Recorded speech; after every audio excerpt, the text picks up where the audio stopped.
tai nê chê jili nang mek so jang non te ting krong nê nang hom ju ja e tua nê nang than ka long e nang ri ke rompan ka son se ke amung pen ave pardon ke sintumir juwe jili mojon pan thelo te jipu ningkawe kang thai che ari mo bornam do pone ha e se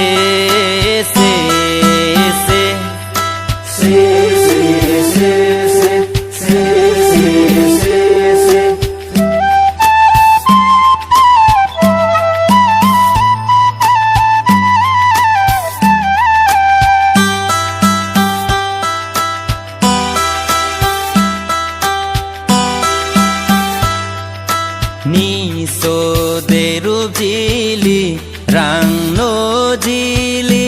de nang o so ang ko rong ro ke nang jui rap long lo pang rum ke phoring a mek so kang krum ke nong ne a duk so rong ro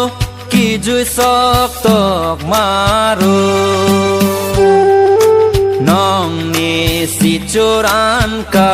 har lo jirhu ke nang tun bap thar wo jirhu ke nokalin rocho nong ni si choran pa cho cho nung plak ke tai po kang lok cho ni so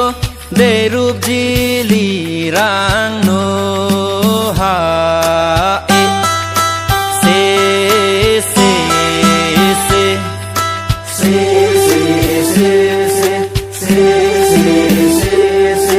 ni so de rup jili rang no jili ke nang o so ang ko jon pan nang ke the ke lang no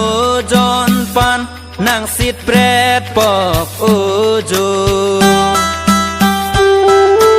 non ke nang jon pan the phar lo ra sen ke mera o lo